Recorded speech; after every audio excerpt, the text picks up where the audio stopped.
guys, this is Kayla. And this is Becky, and we're with a couple of these read, and we've been gone a while. We have. So we intended to take, I think, maybe a week to get ourselves together, recoup after a book tour.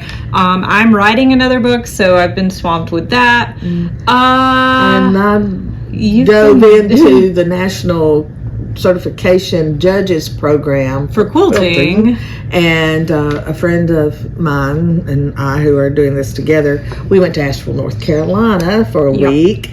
And so we were gone both of those Sundays. And then y'all had another trip to the beach to check on the house for me. Mm-hmm. So we were gone that weekend. And then the very first weekend, we were coming back from the beach. So it's just like, it's been a lot of traveling. And then y'all went to BoucherCon we did, in New Orleans. So we'll talk about that later. Yeah. So there's been a lot of stuff going on. So, you know, we're back. Probably. Yeah. We may go on another very long unannounced hiatus at some point. Yeah. Who knows? But we don't have that plan. No, we don't have that plan. In the meantime, we have read a lot of books. We can do weekly wines for a very long time and never have to read again, but we're going to read again because we love it. I'm in the middle of actually a couple of books right now that are very interesting. So. And it's spooky season, so you know I'm going to be reading all the spooky things. Yeah, I'm reading a really spooky book right now by Marie. Yeah, Marie Steele. Bad things happen in that room, and it is creepy stuff. So if you like creepy at October, we got the book for you. Absolutely. And of course, I'm writing a creepy book, so after I finish it, I'm going to be reading a lot of creepy books. Yeah, so yay. Happy almost Halloween. Almost Halloween. Anyway, what is our weekly wine, Becky? Well, one of your favorite is a Merlot. Yes. And so we have a Venti Merlot. Venti is a winery in Chile, in South America. And I don't know if we've had their Malbec before, but I thought this was the Malbec people. Yes, but I don't know if we've ever had their Merlot. Smells good. I love that. Nice, beautiful red, deep red. Oh my god! Can I just? Okay, just give me a minute, because when we are not doing the weekly ones, we're not typically drinking our Scout and Cellar, like we're drinking, whatever grocery store wine we get.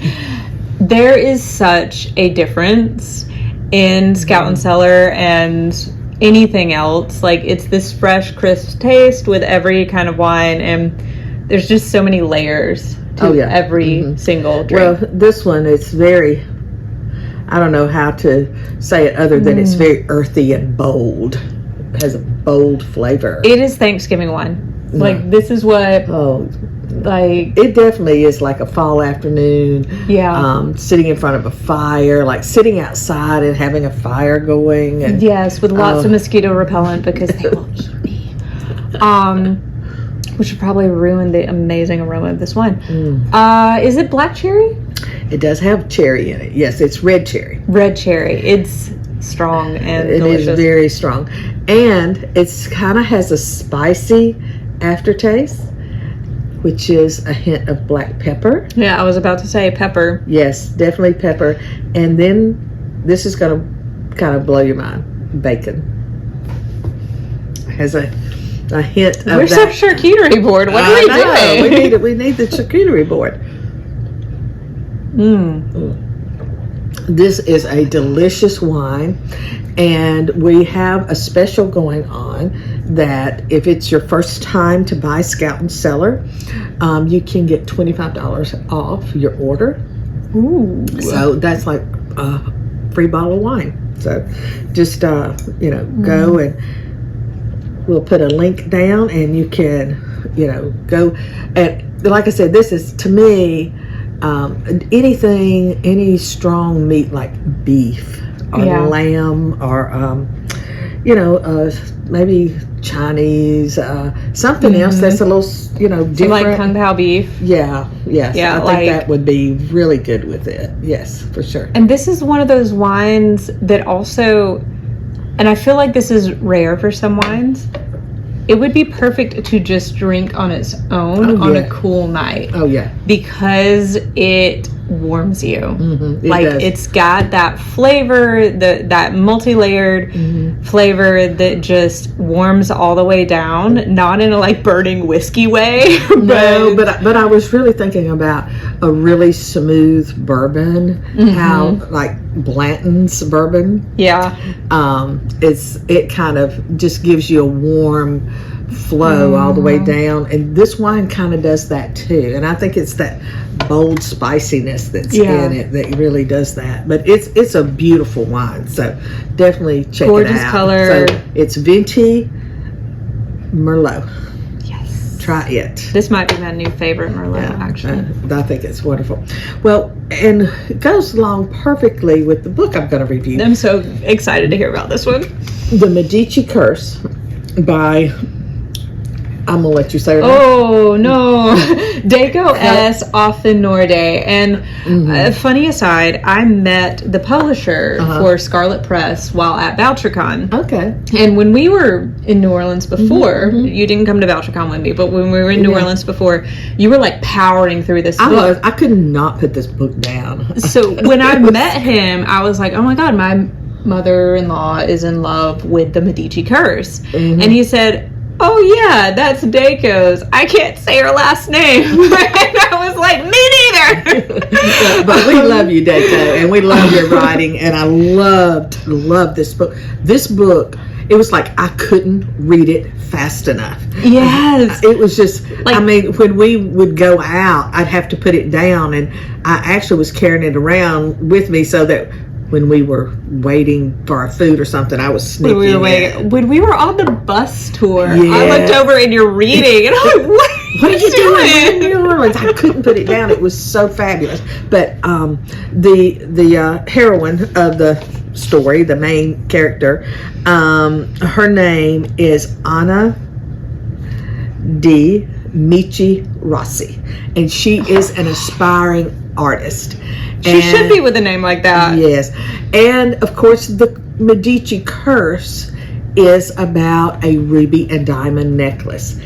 Every Medici woman who wore this necklace died in a very not nice way. I mean, strange way.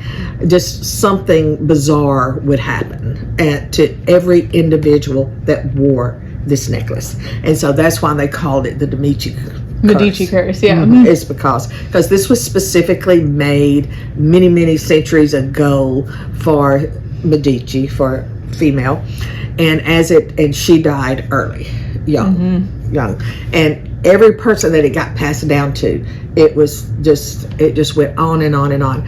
And Anna has, when she was a child, her mother was also an opera singer, and she had kind of gotten out of the limelight because she had the child, and they lived in a villa in Tuscany, of course.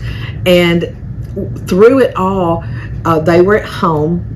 Her mother had come home from the opera, and so she had the necklace on, and she was, at the head of the stairs, and lo and behold, the child is having these horrific nightmares in her room, and the next thing she knows, she comes out. Her mother's laying at the foot of the stairs, and somebody comes in and sees her, and the necklace is missing. Well, this child is blamed for the death of her mother. Because she had these hellacious nightmares, people were like, "Oh, she's crazy. This child's crazy," and she is blamed from a very early age for the death of her mother. And she ends up, her father sends her off to America. They go to America, and just a whole bunch of things happen. Well, her other part of her family, they own a vineyard, a winery, and she owns and then after her father passes away, she inherits the estate, and which also has a vineyard on it, and all of these things happen. And she's an artist, and she gets thrown into the spotlight.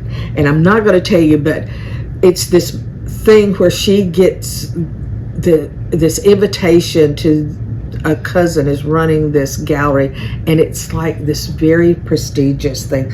They pick a aspiring artist to paint in front of everyone, and I'm not going to go into detail about how they have to paint and do all of this stuff because you have to read the book.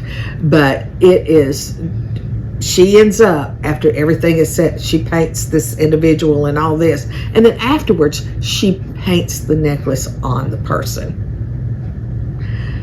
And if you want to know what happens to the person that didn't even wear the necklace but had it painted on her afterwards, you're going to have to pick the book up and read it. But when I tell you, it is page turner, constant. There's action going on, and there's some people in here. There's this one guy, oh, you just love him. He's so sweet. And you're just like, oh, I want them to get together, you know. And then there's this other distant cousin person that is just, he's vile, and you just dislike him. Of course, that's the bad guy, you know, the one that she, you know, ends up having a different type of relationship with and everything. So, but I mean, when I say it is very complex, it is just, at the end, I did not see it coming. And it just kind of just, at the end, it just blew my mind. And I mean, she's inherited this villa. There's this elderly man who was there to help take care of the grounds. You know, she knew him from when she was little and all of this. So he's there. There's a special twist with him. And the house has all these hidden passageways, all these hidden rooms. She discovers her mother's secret studio and all of this stuff there. And I mean, there's just so much in it that I would love to tell you all of it because it was so fascinating, but then that would ruin the book for you, and I don't want to do that.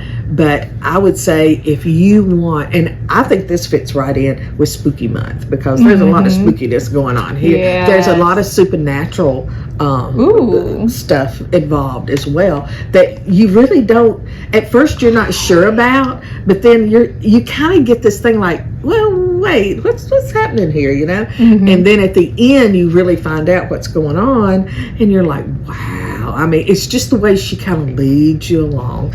And to me, that is just a phenomenal writer that can draw you in from the beginning and just can keep drawing you through the story. And like I said, I could not read this book fast enough. It was just like I was just devouring it. It was so good.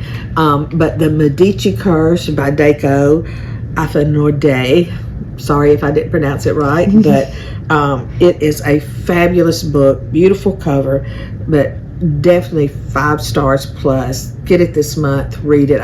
You will not be disappointed. And you know, Da Vinci Merlot sure did pair well with it, so that's what I would say. Until then, what are you reading? What are you drinking? Bye guys.